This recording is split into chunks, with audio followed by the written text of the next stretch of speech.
creo que no hay ninguna justificación, ni mayor ni menor, de la intervención militar rusa en Ucrania.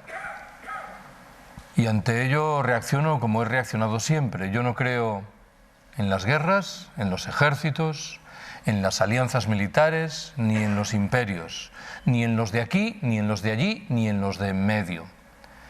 Hay un lema que ha aparecido en algunas paredes en las ciudades rusas y ucranianas que creo que revela bien mi percepción de los hechos. Reza: no a la guerra entre los pueblos, no a la paz entre las clases. Me parece que es una recomendación muy idónea, aunque no siempre de aplicación sencilla a la hora de encarar un conflicto como este.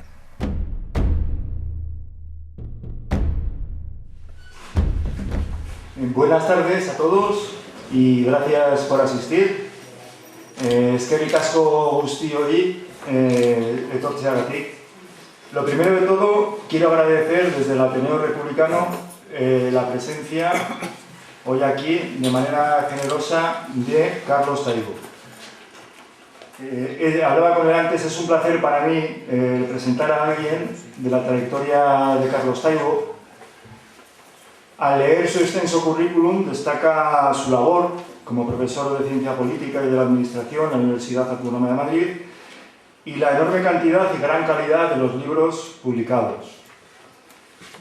Por encima de esto, por encima del currículum, hoy en día que la información nos desborda, nos desorienta, se puede decir desde mi punto de vista que cualquiera de sus libros merece con creces nuestro tiempo de lectura.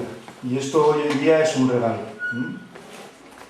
Eso se debe, a mi modo de ver, a que es un pensamiento, el de Carlos Taibo, riguroso y al mismo tiempo claro. Claro en el lenguaje, claro en la expresión y anclado en la realidad social y política que vivimos.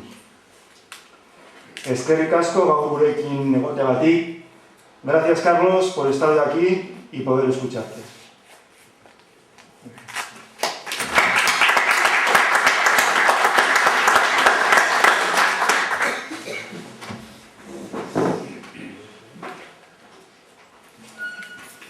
Gracias a ti, Miguel Ángel, por tus palabras, al Ateneo Republicano de Tudela por la invitación y a vosotras y a vosotros por estar aquí presentes. En los 3 últimos meses, infelizmente, he tenido muchas oportunidades de hablar sobre lo que está ocurriendo en Ucrania y siempre que lo he hecho he procurado, antes de entrar en materia, formular 3 aclaraciones. ¿Cuál es la primera? Es verdad que he trabajado durante 3 décadas en una universidad pública sobre el espacio ruso soviético. Pero debo confesaros que los conocimientos acumulados al calor de ese trabajo a duras penas me sirven de algo en estas horas. He trabajado en singular sobre conflictos registrados en ese espacio, como los de Chechenia, Nagorno-Karabaj o más recientemente Crimea. Pero me parecen pequeñas escaramuzas en comparación con lo que tenemos delante de los ojos. Si alguien hace 3 meses me hubiese preguntado en lo que hace a estas cuestiones por la condición del presidente ruso Putin, hubiera respondido que era un político prudente, de tal manera que cuando movía alguna pieza lo hacía sopesando con mucho cuidado las consecuencias y asumiendo riesgos muy limitados. Creo que con toda evidencia no es esto lo que se ha abierto camino en los 3 últimos meses en Ucrania. ¿Cuál es la segunda de esas observaciones preliminares? Yo debo dejar claro desde el principio que creo que no hay ninguna justificación, ni mayor ni menor, para la acción militar rusa en Ucrania. Y que en paralelo me parece que debemos colocar en primer lugar, en la máxima prioridad, el sufrimiento de muchas gentes, entre las cuales, a buen seguro, se cuentan en primer lugar civiles ucranianos, pero también militares ucranianos y rusos. Debo dejar claro desde este momento que yo estoy en contra de los ejércitos, de las guerras, de las alianzas militares y de los imperios, de los de aquí, de los de allí y de los de en medio. En estos 3 meses me ha servido de alguna ayuda, aunque no resuelva mágicamente los problemas, un lema que reza: no a la guerra entre los pueblos, no a la paz entre las clases. Formulo la tercera y última de estas observaciones preliminares. Tenéis en una mesa en la entrada un buen puñado de ejemplares de un libro titulado Rusia frente a Ucrania. Las dos primeras ediciones de esa obra vieron la luz en 2014 al calor de las crisis ucranianas de aquel año. El libro se agotó con el paso de los meses y el editor, creo que con criterio respetable, decidió no volver a publicarlo. Desde hace bastante tiempo, desde antes de Navidades, ese mismo editor andaba detrás de mí para que trabajase en una eventual actualización de la obra y yo me negaba una y otra vez. Hasta que llegó el 20 de enero y tuve la oportunidad de escuchar en un canal de televisión estatal cómo la expresidenta madrileña Cristina Cifuentes desgranaba las claves de fondo del conflicto de Ucrania.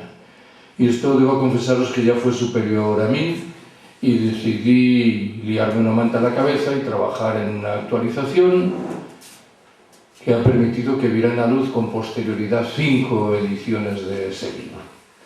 Si esa obra tiene alguna utilidad, y no seré yo quien lo diga, entiendo que gira en torno a dos presuntas virtudes.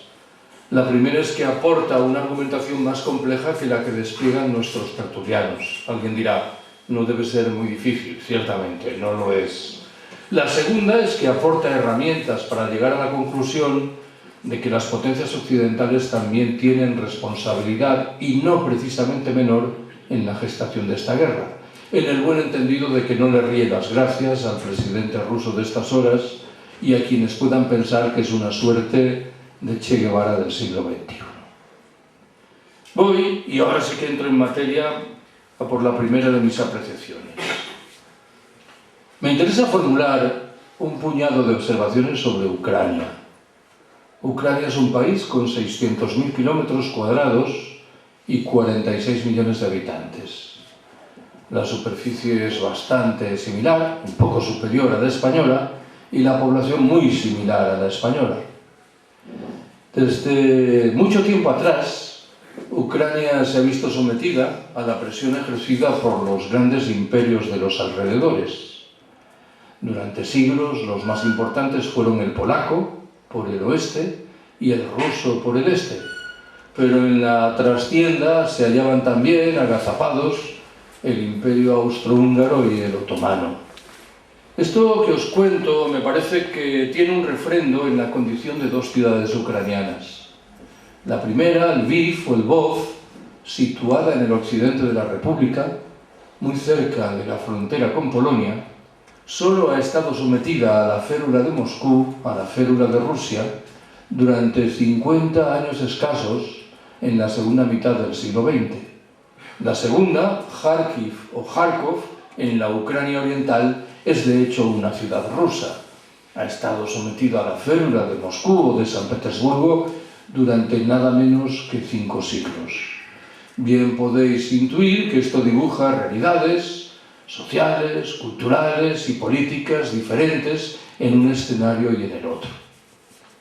Cuando trabajé en las dos primeras ediciones de ese libro que mencioné hace unos minutos, me hice eco de una estimación estadística que concluía que en 2014 el 79% de la población de la República eran ucranianos étnicos, de tal manera que la única minoría importante la aportaban los rusos, un 19% de la población. Debo confesaros que no sé qué utilidad puedan tener hoy estos datos estadísticos. ¿Por qué? Porque los dos grandes criterios que podemos manejar para identificar la condición étnica de la población ucraniana generan dudas. El primero de esos criterios es el de la autoadscripción. Las gentes se autodefinen como ucranianos, como rusos o como lo que fuere. El problema en este caso nace del hecho de que las crisis registradas en los 10 últimos años en Ucrania invitan a concluir que las autoadscripciones han podido cambiar y sin embargo no podemos precisar cuál es la condición de ese cambio. El segundo criterio, aparentemente más sólido, es el de la lengua. Podríamos llegar a la conclusión de que son ucranianos quienes tienen el ucraniano como lengua materna y rusos quienes tienen como lengua materna el ruso. Debo recordaros, sin embargo, que en 2014 había en Ucrania 6 millones de personas que tenían el ruso como lengua materna y, sin embargo, se autodescribían como ucranianos, lo cual hace que el problema, la duda, renazca. Me vais a permitir que formule un par de rapidísimas observaciones sobre el escenario político de Ucrania. La primera me obliga a hurgar en la idea que subraya que estamos ante uno de los países más corruptos del mundo, como lo es, por cierto, y también la vecina Rusia. Alguien afirmó 10 años atrás que el Parlamento ucraniano es el más monetizado del planeta, para subrayar la idea de que en él tomaban asiento de manera abrumadoramente mayoritaria grandes fortunas o, por utilizar el término que se ha instalado en nuestra jerga, oligarcas. También hay oligarcas en Ucrania. La mayoría proceden, por cierto, de las regiones más orientales, que son las más ricas. El segundo comentario de cariz político me aconseja recordar que en 2004 se registró en Ucrania lo que se dio en llamar la Revolución Naranja. En los años siguientes se sucedieron en la presidencia del país dirigentes políticos que eran descritos como pro-occidentales o prorrusos. La tesis que voy a defender ahora sugiere que ninguno de esos dirigentes políticos podía ser plenamente pro-occidental ni plenamente prorruso. Cuando en 2004 llegó a la presidencia un candidato pro-occidental llamado Yushchenko, al final tuvo que pactar con Rusia. Cuando 6 años después el turno correspondió a un candidato prorruso, Yanukovych tuvo que negociar con la Unión Europea. Esto que os cuento ahora me parece que se refleja de manera fidedigna en el resultado de una encuesta realizada 10 años atrás. Concluía que había una liviana mayoría de la población ucraniana que le otorgaba mayor relieve a la preservación de una relación fluida con Rusia, pero muy poco por detrás había una bolsa importante de población que pensaba lo mismo en relación con la Unión Europea, en el buen entendido de que cuando estos dos proyectos se presentaban como antitéticos, el respaldo popular que recibían menguaba muchos enteros. Extraigo una conclusión tal vez precipitada. La mayoría de la población ucraniana deseaba que su país oficiase de puente entre la Europa occidental y la Europa rusa, un proyecto que infelizmente no ha adquirido carta de naturaleza. Termino estas observaciones rápidas con el recordatorio de las crisis que se hicieron valer en Ucrania en 2013 y 2014. A finales de ese primer año, 2013, probablemente recordaréis que se registraron concentraciones multitudinarias en algunas de las principales ciudades del país. El fenómeno tuvo una resonancia singular durante varias semanas en la plaza Maidán de Kiev, la capital. Creo yo que en esas manifestaciones se reunieron dos flujos muy diferentes entre sí. El primero lo aportaron movimientos sociales críticos que contestaban legítimamente el carácter corrupto del sistema que entonces encabezaba uno de los presidentes que acabo de mencionar, Yanukovych. El segundo llegó de la mano de grupos de extrema derecha que se fueron haciendo cada vez más fuertes y que se aposentaron en buena parte de los estamentos de poder de la República de Ucrania y en singular en los militares. En febrero de 2014, el presidente Yanukovych abandonó el país en virtud de lo que en Moscú se describió con argumentos no despreciables como un golpe de Estado. Es cierto que uno podía ordenar los datos en provecho de otras lecturas. 2 meses después, en abril, la península de Crimea, entonces un territorio ucraniano, poblado mayoritariamente por rusos, había sido un regalo que Nikita Khrushchev había realizado a Ucrania en 1954, organizó un no particularmente limpio referendo de autodeterminación, en el transcurso del cual la mayoría de la población pareció inclinarse primero por la independencia y después por una anexión realizada desde Rusia. En las semanas siguientes estalló en la cuenca del Donbass, en la Ucrania oriental, un sangriento conflicto bélico que en los hechos ha llegado hasta hoy, que, según una estimación, se ha saldado en 14.000 o 15.000 muertos, en su mayoría provocados por bombardeos indiscriminados del ejército ucraniano sobre la población civil local. Va la segunda de mis observaciones, que lo que pretende es identificar en media docena de datos que creo sirven de entorno para explicar la crisis actual.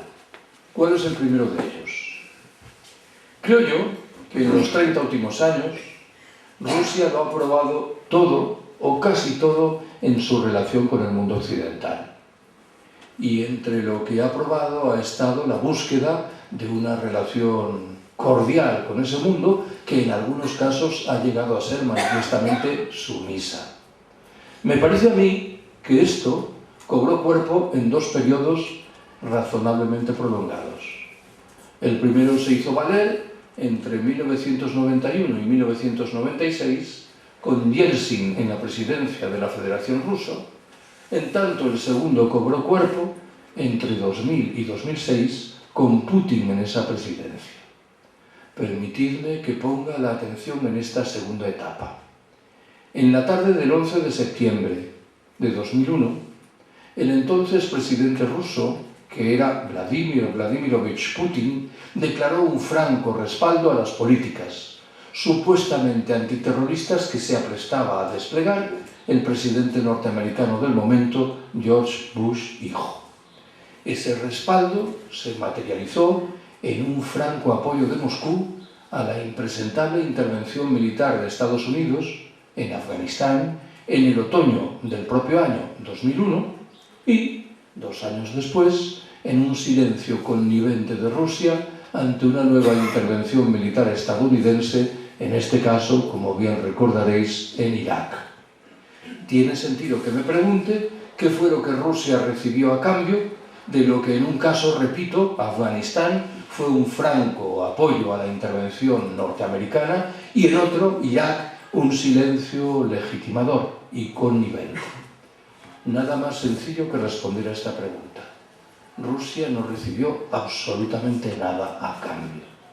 Estados Unidos mantuvo en vigor el programa del llamado escudo antimisiles, que en una de sus dimensiones principales obedecía al propósito de reducir la capacidad disuasoria de los arsenales nucleares ruso y chino. Estados Unidos no dudó en respaldar una nueva ampliación de la OTAN, que en este caso benefició a 3 repúblicas exsoviéticas, las 3 del Báltico. Estados Unidos se negó a desmantelar las bases, teóricamente provisionales, que había perfilado en el Cáucaso y en el Asia Central en el otoño de 2001 para sacar adelante su intervención militar en Afganistán. Estados Unidos no pestañeó a la hora de apoyar las llamadas revoluciones de colores que auparon al poder a gobiernos hostiles para con Rusia en países como Georgia, la propia Ucrania y Kirguistán. No consta, en fin, que Estados Unidos concediese ningún tipo de trato comercial de privilegio en provecho de Rusia. Mucho me temo que en estas condiciones a Moscú no le quedaba más remedio que romper la baraja y buscar una política exterior crecientemente independiente. Ya sé que lo que digo a continuación no me ha hecho ganar muchos amigos en los 3 últimos meses, pero creo firmemente en ello. El Putin que conocemos en estas horas es, en una medida nada despreciable, el producto de la agresividad y de la ignominia de las potencias occidentales. Permitidme que lo deje claro, en una medida nada despreciable. No quiero decir que esta ignominia lo explique todo. Segundo dato de entorno de la crisis presente. La percepción más extendida sugiere que Rusia salió ganadora de las crisis ucranianas de 2014. ¿Por qué? Porque se anexionó Crimea y sentó las bases de una dominación en una parte pequeña de la Ucrania oriental. Mucho me temo que describir los hechos en estos términos es olvidar lo fundamental. El grueso del territorio ucraniano escapó al control de Rusia y basculó claramente hacia Occidente. Hay una visión geopolítica muy extendida que entiende que Rusia será un imperio si controla Ucrania. Perderá, en cambio, la condición de imperio si pierde ese control. Debo confesaros que no simpatizo mucho con esta percepción, pero no tengo ninguna duda de que marca y poderosamente las visiones del presidente ruso de estas horas. Tercer elemento de entorno. Para explicar la guerra ucraniana de este momento, creo yo que conviene recurrir a un esquema clásico de confrontación tradicionalísima entre imperios. De tal manera que conviene desdeñar otras explicaciones como las que sugerirían que por detrás hay una colisión entre sistemas políticos, modelos económicos o cosmovisiones ideológicas. Voy a concentrar un momento la atención en esta última explicación, la de un choque entre cosmovisiones ideológicas que, como habéis podido apreciar, he desdeñado. Hace unos minutos recordé lo que me parece evidente. En muchos de los estamentos de poder de la República de Ucrania están presentes grupos y personas de extrema derecha. Ahora bien, describir Ucrania como un país claramente impregnado por ese código ideológico es simplificar una realidad mucho más compleja. Según las descripciones convencionales al uso, en el Parlamento ucraniano de estas horas no hay ninguna fuerza política de extrema derecha. Sabéis que en las últimas semanas el presidente ruso Putin ha repetido en numerosas ocasiones que uno de los objetivos de la acción militar de su país es desnazificar Ucrania. No vaya a ser que nos encontremos con la paradoja de que sean las acciones del ejército ruso las que acaben por renazificar el país. ¿Por qué digo esto? Porque me parece que tenemos que echar una ojeada a lo que ocurre del otro lado de la frontera, en Rusia. Quien a estas alturas piense que del lado de Putin o de sus aliados locales en el Donbass hay un proyecto antifascista, creo que tiene grandes problemas para ordenar los datos. En torno a Putin se ha verificado un amasijo en el que se han dado cita una pulsión imperial militar, un nacionalismo de base étnico, la defensa de los valores tradicionales, de la familia y de la Iglesia ortodoxa, el universo inmoralísimo de los oligarcas que labraron sus fortunas en virtud de una fraudulenta privatización de los segmentos más golosos de la economía pública rusa en la última década del siglo XX y, en fin, y por dejarlo ahí, lacerantes desigualdades sociales. No sé qué es lo que todo esto pueda tener que ver con un proyecto antifascista. Doy un salto más, el cuarto, para recuperar un concepto central para explicar muchas cosas importantes. El gas natural. Se ha repetido muchas veces en las últimas semanas que la Unión Europea en general, algunos de los Estados miembros en singular, arrastran una delicada dependencia en lo que hace a los suministros de gas natural ruso.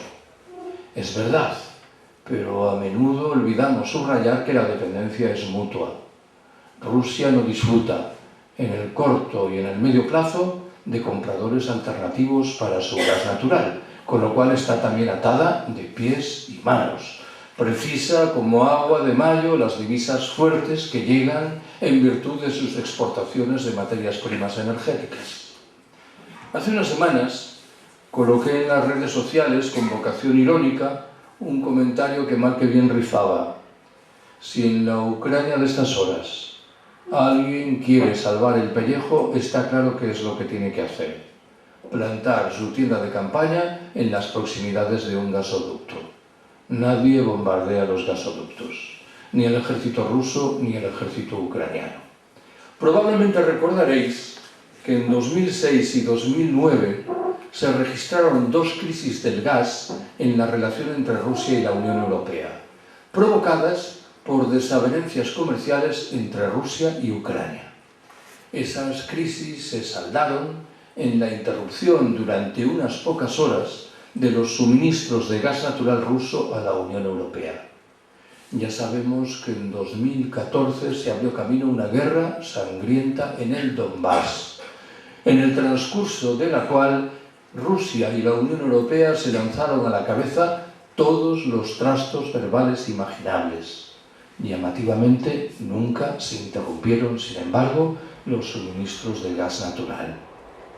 Poderoso caballero es don Dinero, que escribió Quevedo hace 4 siglos. Voy a por el quinto dato importante. Me parece que tendremos que acostumbrarnos en adelante a lidiar con conflictos sucios, en los cuales el currículo penal de todos los agentes que operan sobre el terreno deja mucho que desear. Lo digo de otra manera.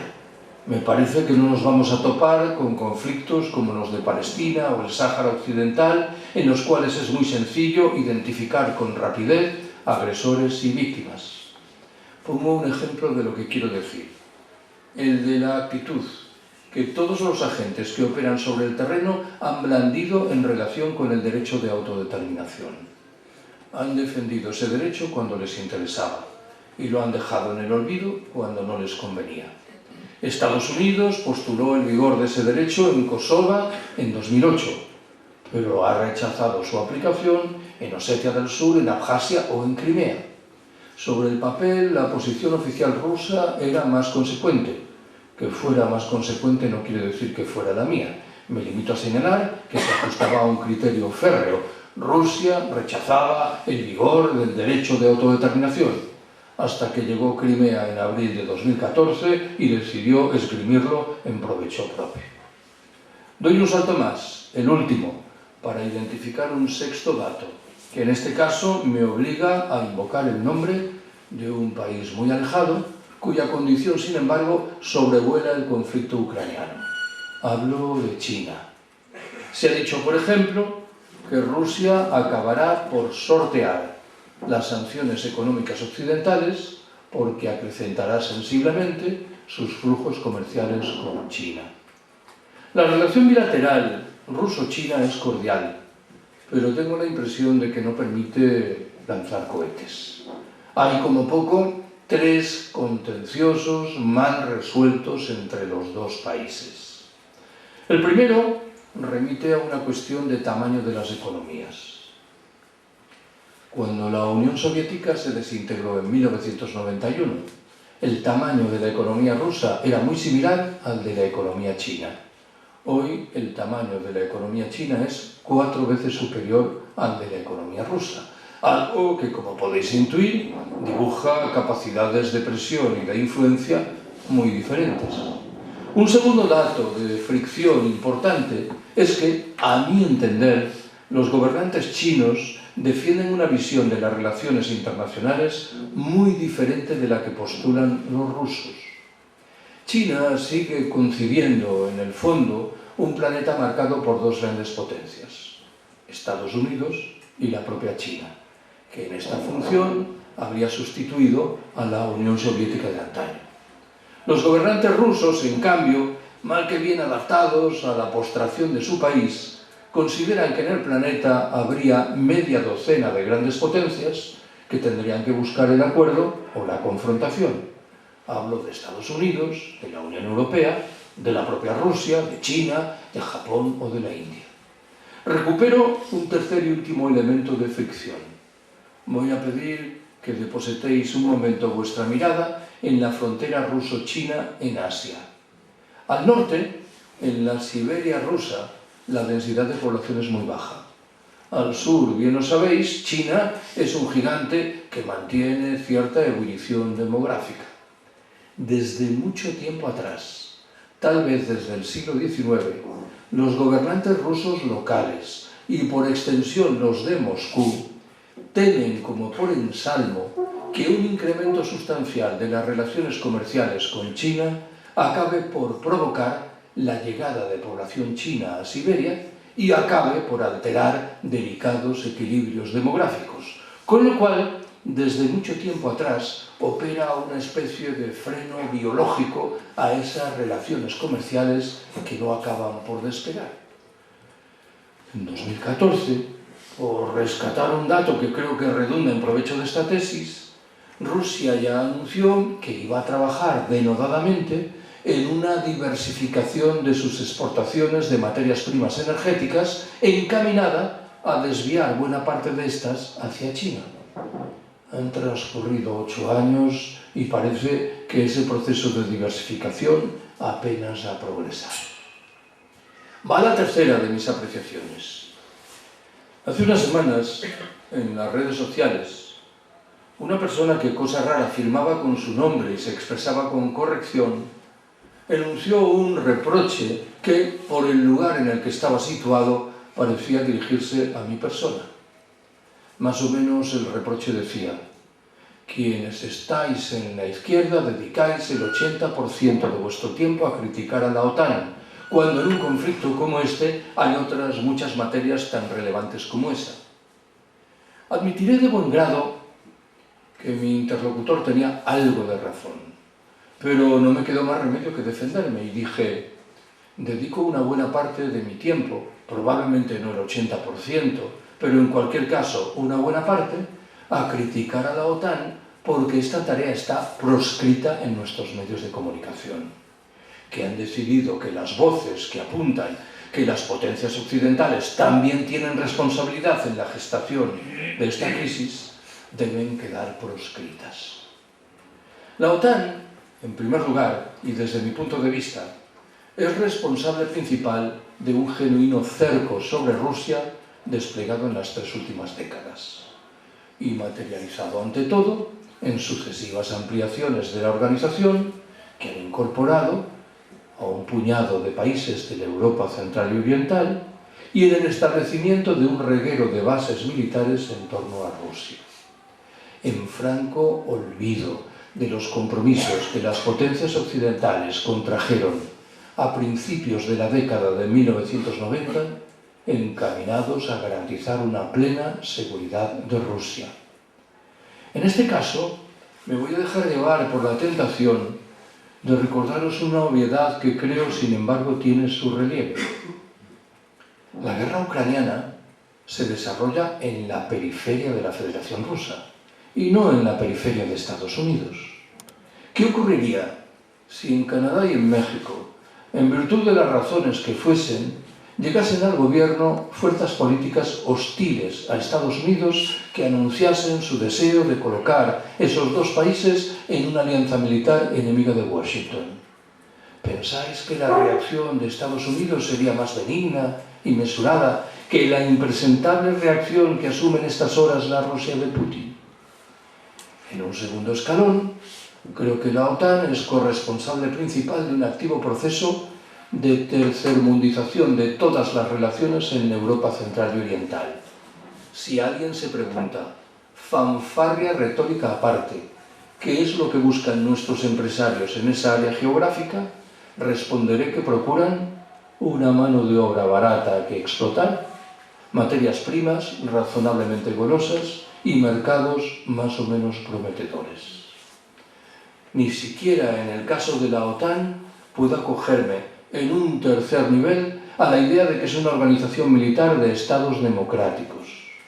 No os voy a aburrir con ninguna sesuda disertación sobre las miserias de la democracia liberal. Prefiero echar mano de argumentos mucho más convencionales. La dictadura portuguesa de Oliveira Salazar, coetánea del franquismo, fue un estado miembro de la OTAN. Lo fue la Grecia de los coroneles.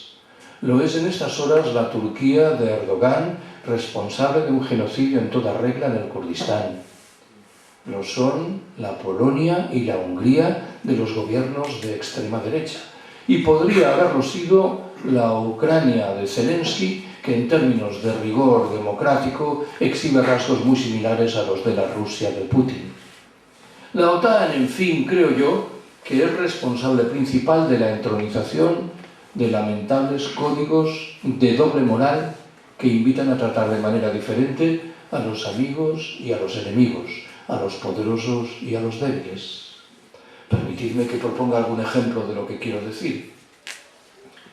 Hace unas semanas, de nuevo con vocación irónica, coloqué en las redes sociales un comentario que decía: me parece perfecto que a los deportistas rusos se les prive de la posibilidad de participar en competiciones internacionales. Es un paso adelante en el buen camino. Doy por descontado que cuando Estados Unidos e Israel cometan las tropelías a las que nos tienen acostumbrados, se actuará de la misma manera con sus deportistas. Sabéis que con toda evidencia esto no ha sido así en el pasado, ni será en el futuro. Si tengo que acometer una finta delicada, diré, en paralelo, que no puedo sino mostrar admiración por las gentes que entre nosotros están desplegando su solidaridad con quienes huyen de Ucrania de una guerra criminal. Pero quiero preguntarme dónde estábamos todos y todas hace 20 años cuando el ejército del señor Putin desplegaba una política de tierra quemada en Chechenia y preferimos mirar hacia otro lado. Parece que los chechenos no tenían los mismos derechos. En fin, he oído muchas veces en las últimas semanas que lo que ocurre en Ucrania es inenarrable. Es ciertamente inenarrable, pero ni más ni menos que lo que cobró cuerpo en Irak en 2003 al calor de la intervención militar norteamericana. Voy a por el cuarto comentario y penúltimo. En este caso se interesa por lo que ocurre en estas horas en Ucrania y por los horizontes de futuro.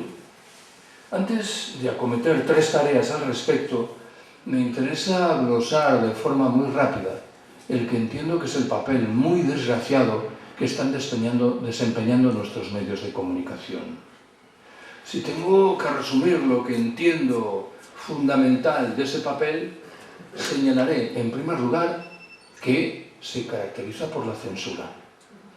Antes ya lo dije, aquellas voces que se atreven a sugerir que las potencias occidentales también tienen responsabilidad en la gestación de este conflicto han sido visiblemente acalladas.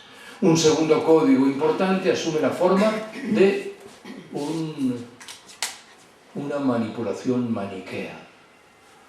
Yo puedo entender que en un conflicto en el que en su estadio actual hay un agresor y una víctima, los medios se muestren genéricamente simpatizantes con la víctima, pero no hasta el extremo de distorsionar la realidad. Pudiera parecer que en Ucrania hay un ejército asesino, el ruso, y un grupo de monjitas que se defiende del otro lado de la trinchera.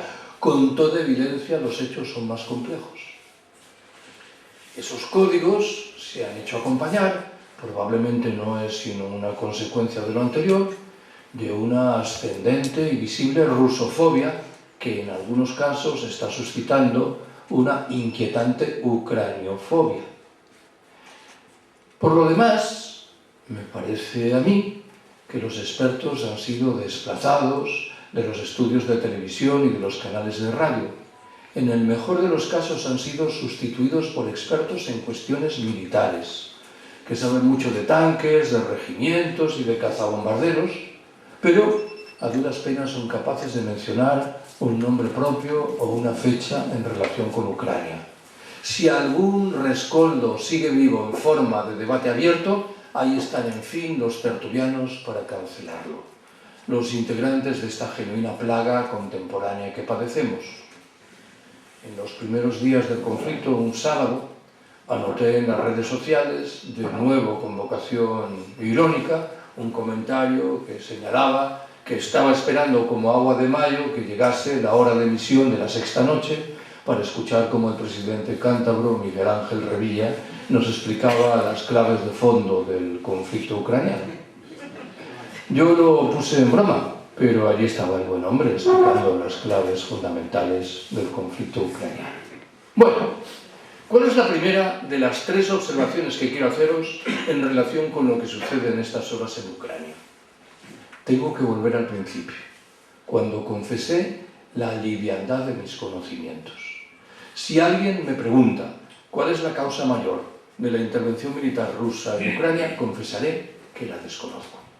O en su defecto, que puedo proponer algunas explicaciones que a buen seguro aportan datos interesantes, pero que no acaban de satisfacerme. ¿Cuáles serían esas explicaciones? La primera dirá que siendo el escenario económico y social ruso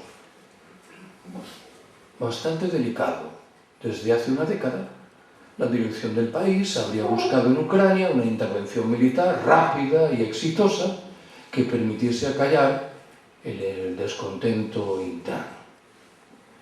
El problema de esta tesis radica, por lo pronto, en el hecho de que, aunque ciertamente el escenario económico y social ruso no era bueno, tampoco era tétrico. Al margen de lo anterior, me parece que salta a la vista que la intervención militar de Moscú ha hecho que ese escenario se haga cada vez más difícil. Una segunda tesis tiene un carácter más bien personalista y sugeriría que el presidente ruso de estas horas habría sido víctima hace 3 meses de un absceso imperial militar que le habría aconsejado restaurar en plenitud el control de su país sobre Ucrania y sacar músculo delante de las potencias occidentales. Un problema inicial de esta explicación es que no queda claro por qué ahora. ¿Por qué ahora y no hace 8 años o dentro de 5? Más allá de lo anterior, os habréis percatado que tiene un carácter psicológico. En el fondo, lo que se está sugiriendo es que Putin habría enloquecido hace 3 meses. Rusia es un país complejo y el proceso de toma de decisiones a buen seguro que lo es también, de tal manera que reclama el concurso de instancias del poder político, económico y militar, algo que invita a recelar de este tipo de explicaciones psicológicas. Una tercera tesis entiende que Rusia habría intervenido en Ucrania para hacerse con el control de materias primas muy golosas, no energéticas, como las que atesora esa república. Esta tesis creo yo que es singularmente débil. A Rusia le faltan muchas cosas, pero entre ellas no se cuentan materias primas. Es con mucho el país más rico en términos brutos del planeta. Doy un paso más, el cuarto, para enunciar una explicación de carácter mal que bien conspiratorio. Rusia habría mordido el anzuelo que le habrían tendido las potencias occidentales y singularmente Estados Unidos, con la vista puesta en poner en marcha un proceso de desestabilización del país que podría abocar en la destitución de Putin. Esta tesis permite ciertamente que se ordenen algunas piezas del rompecabezas, pero parece dar por descontado que las potencias occidentales están dispuestas a asumir riesgos muy delicados como alguno de los que invocaré dentro de unos minutos. Recupero una quinta y última explicación, que en este caso no lo es tanto de las razones de la intervención militar rusa como de su fracaso. Un rumor muy extendido entiende que desde hace 3 meses está retenida en Moscú buena parte de la cúpula dirigente del Servicio de Inteligencia y de Seguridad, por haber proporcionado información falsa, o si no falsa, equivocada, en lo que hace a las prestaciones del ejército ucraniano. Rusia, conforme a esta tesis, habría intervenido en Ucrania en la certeza de que esa intervención sería un paseo militar, de tal forma que no se toparía con mayor oposición. Esta tesis a menudo se completa con la sugerencia de que desde hace semanas el presidente Putin haría oídos sordos a los consejos de sus asesores, un poco a la manera de ese Hitler que aparece retratado en esa película El hundimiento que probablemente tuvisteis la oportunidad de contemplar hace unos años.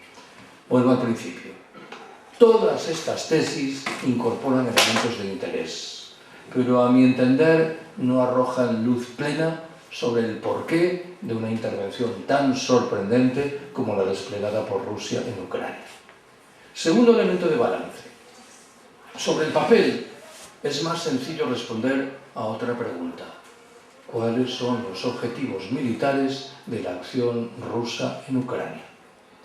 He puesto por delante un cauteloso sobre el papel porque probablemente recordaréis que hace algo más de un mes un portavoz significado del Ministerio de Defensa ruso anunció que la estrategia desplegada cambiaba, en provecho de una intervención claramente concentrada en la Ucrania oriental. No han menguado, sin embargo, las discusiones, las disputas relativas a qué es lo que Rusia se propone alcanzar en Ucrania. Hay quienes piensan que desea privar a esta última del acceso al mar de Azov, o lo que es lo mismo, garantizar una comunicación directa entre la península de Crimea y la Ucrania oriental. Hay quienes sostienen que el objetivo sería más ambicioso y estribaría en privar a Ucrania de todo tipo de salida al Mar Negro.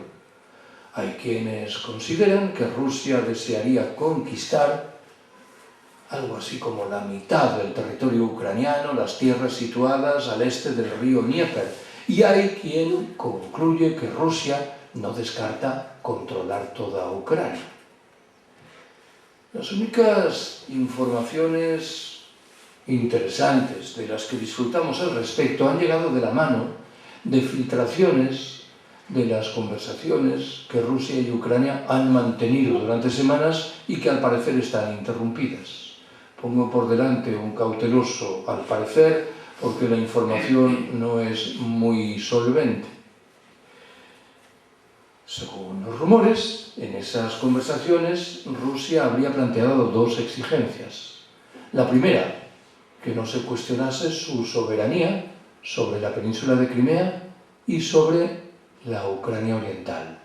En el buen entendido de que este último concepto, Ucrania oriental, es un poco nebuloso y no está demasiado claro qué es lo que cabe entender por tal. La segunda es una demanda expresa de que Ucrania quede convertida en un estado neutral que adquiera el compromiso, por añadidura, de no incorporarse a la OTAN. Dos demandas que al parecer fueron aceptadas semanas atrás por el presidente ucraniano Zelensky.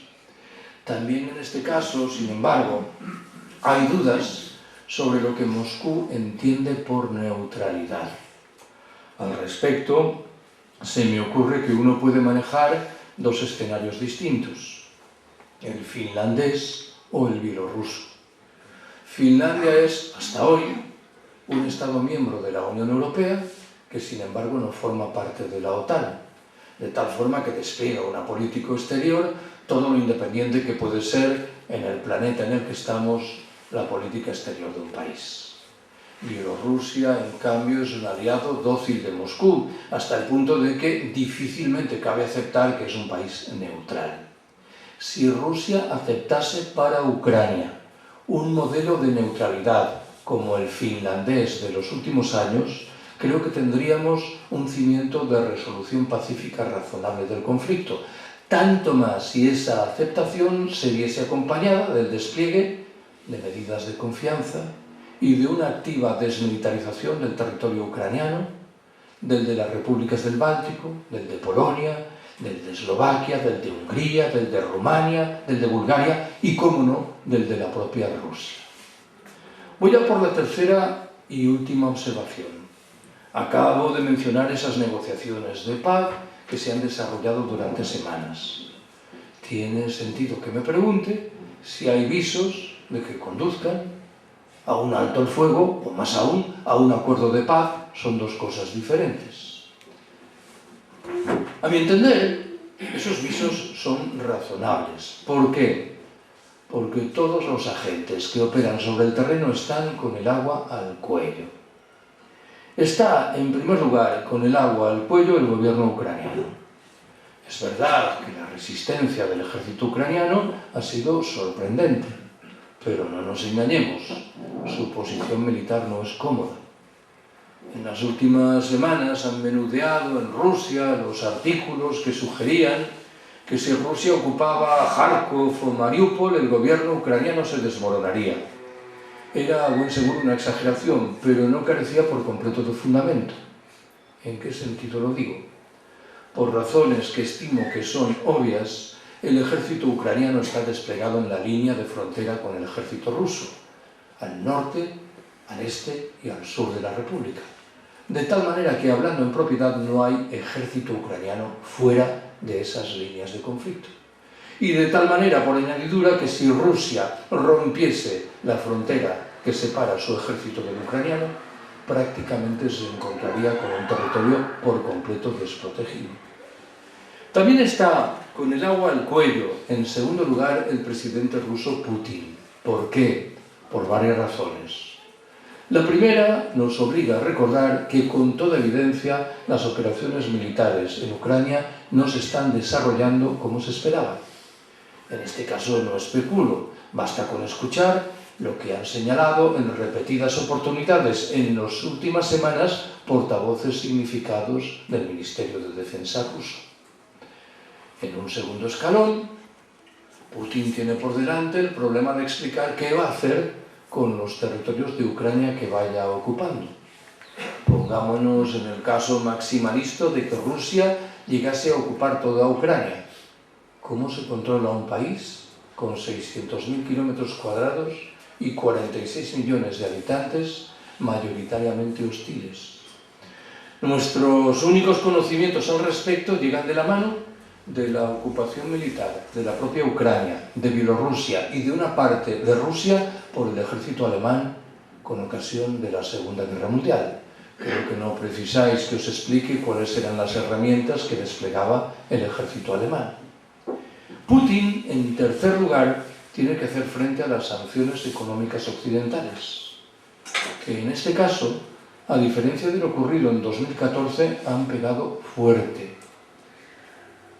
Han dañado sensiblemente muchos de los cortocircuitos comerciales, financieros y productivos de la economía rusa. Una estimación reciente sugiere que el Producto Interior Bruto del país podría retroceder un 10, un 12% en el año en curso, al tiempo que la inflación se situaría en guarismos del 20, del 25% y que el desempleo, que es bastante bajo, podría multiplicarse por 2. En un cuarto nivel, Putin tiene que hacer frente con certeza a las presiones de sus oligarcas. Es verdad que muchos de ellos son figuras próximas al presidente, pero no nos engañemos, a buen seguro que están que trinan. Buena parte de sus negocios se han venido abajo de resultas de la intervención militar rusa en Ucrania. No sabemos, en fin, qué es lo que ocurre con la opinión pública en Moscú o en San Petersburgo. Una encuesta difundida hace, si no me equivoco, 3 semanas por el Centro Levada, un instituto de investigación sociológica independiente radicado en Moscú, concluía que un 80% de los rusos y de las rusas respaldaban la intervención militar en Ucrania. Bien es cierto que con grados de entusiasmo diferentes. Pero el propio Instituto Levada ha señalado en repetidas oportunidades en el pasado que buena parte de la población confiesa no poder expresarse libremente en un escenario de censura y de represión. Me interesa en cualquier caso subrayar que Ucrania no es Chechenia. Chechenia quedaba muy lejos de Moscú, de San Petersburgo. Ucrania está al lado. Es un espacio físico reconocido y reconocible. Las relaciones de parentesco a un lado y al otro de la frontera están a la orden del día. Las imágenes de las babushkas ucranianas, de las abuelas huyendo despavoridas ante los bombardeos, a buen seguro que ejercen su impacto en la opinión pública rusa. No sabemos qué está sucediendo con los cuerpos de los soldados rusos fallecidos en Ucrania. Hace unas semanas, un diario de Moscú próximo a Putin, Komsomolskaya Pravda, reprodujo durante unos pocos minutos en su página web una estimación que sugería que en aquel momento habían fallecido en Ucrania casi 10.000 soldados rusos. Una estimación más reciente, no sé si fiable o no, sitúa la cifra en 26.000, 27.000. Tengo la sospecha que parecen confirmar algunos datos incipientes de que está sucediendo algo similar a lo que se abrió camino en 1979 al calor de la intervención militar soviética en Afganistán y 2 décadas después con ocasión de las 2 guerras ruso-chechenas postsoviéticas.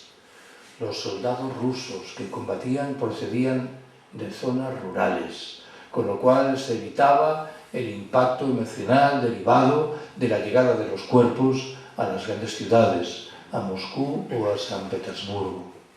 Hace unas semanas, en Suma, me consideré en la obligación de difundir las declaraciones de quien pasa por ser el único diputado de la Duma, la Cámara Baja del Parlamento ruso, que se habría mostrado públicamente en contra de la guerra. Hablo de un diputado por Samara, comunista, llamado Mikhail Matveyev.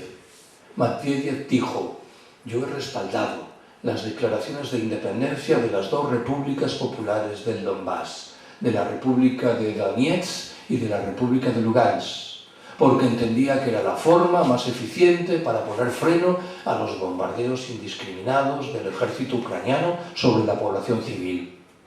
Pero no sé qué tiene que ver con la causa de la paz el designio de bombardear o ocupar Kiev, la capital ucraniana. Sospecho que buena parte de la población rusa empieza a plantear disensiones que beben de argumentos más o menos similares. Entiendo, en fin, que también están con el agua al cuello, claro que por razones diferentes, las potencias occidentales. ¿Por qué?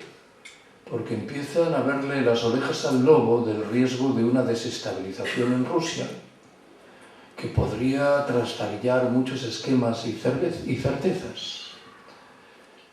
No podemos descartar que en Moscú se registre un golpe palaciego que acabe por destituir a Putin y por colocar en su lugar a algún dirigente político más presentable, como por ejemplo el expresidente Dmitry Medvedev.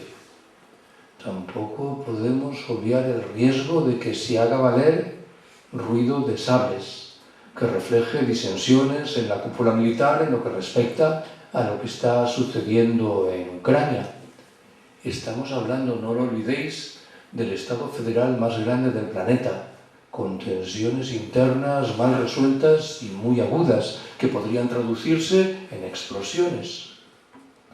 Sabéis de sobra que hablamos, por añadidura, de una potencia dotada con varios millares de cabezas nucleares, algo que le otorga a estas discusiones un perfil sensiblemente más grave.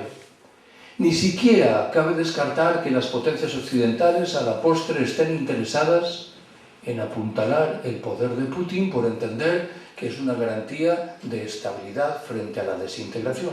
Esas potencias, de cualquier modo, creo que siguen sin responder a una pregunta central.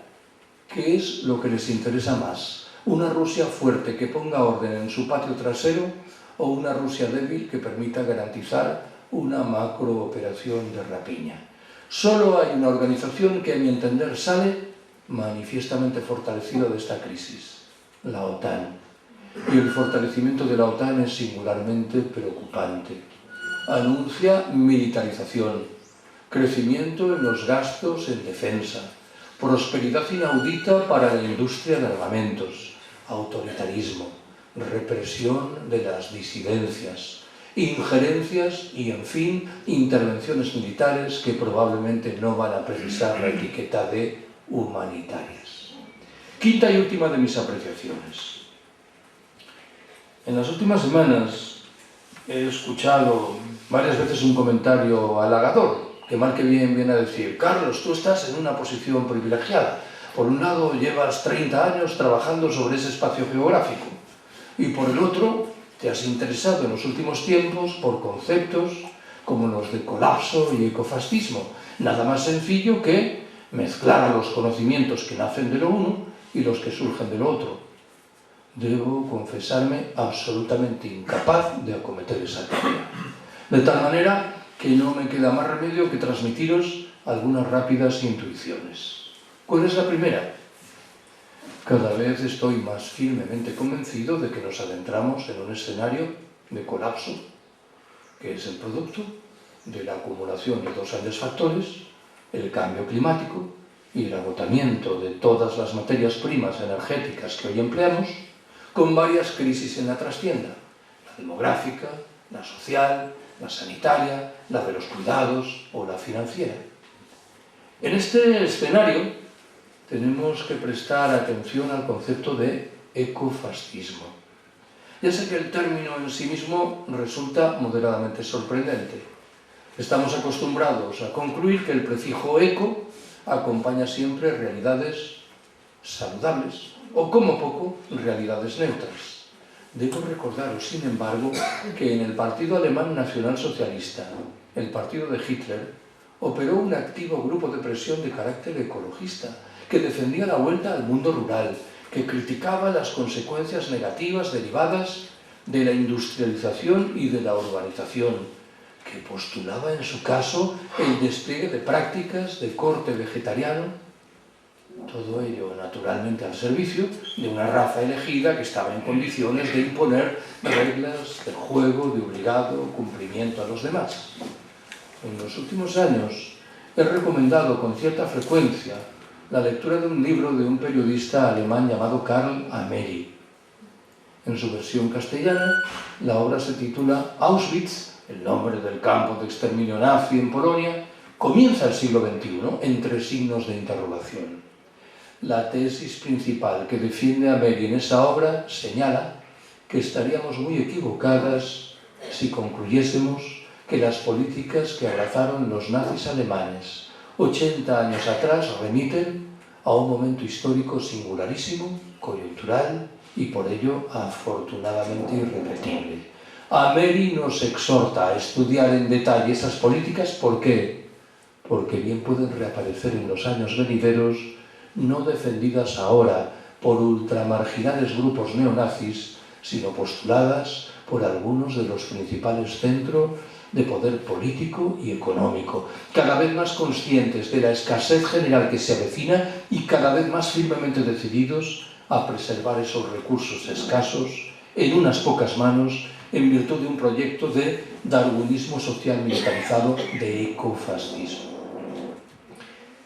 Me parece que en los últimos años, seguidamente, han ido haciéndose valer noticias que mueven el carro de ese proyecto.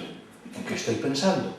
En primer lugar, en la pandemia, de la mano de la demostración de que es posible sacar adelante un formidable ejercicio de servidumbre voluntaria de poblaciones enteras.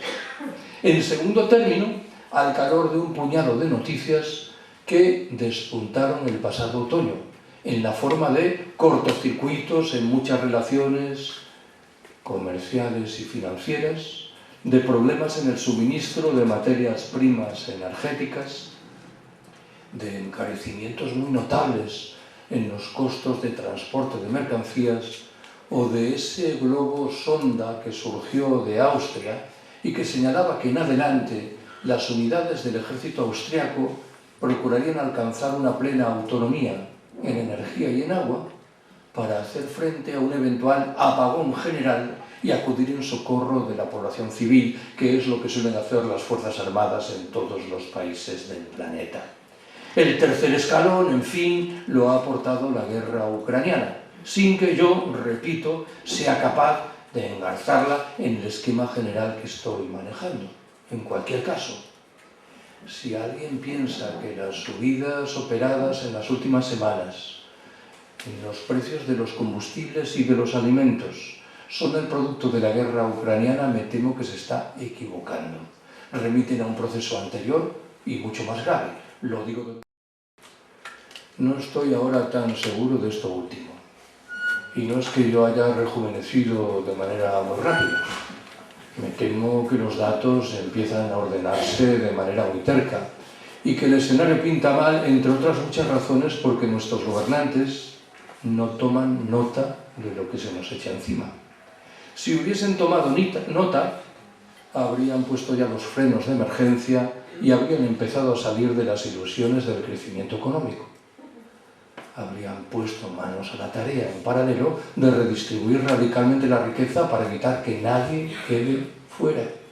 Y habrían apostado con orgullo por soluciones de carácter colectivo frente al individualismo lacerante de nuestras sociedades. Estos tres elementos que acarrean, claro, salir del capitalismo, entiendo yo que están por detrás de ese lema que invoqué al principio y cuya condición, repito, no a la guerra entre los pueblos, no a la paz entre las clases. Gracias por haberme escuchado.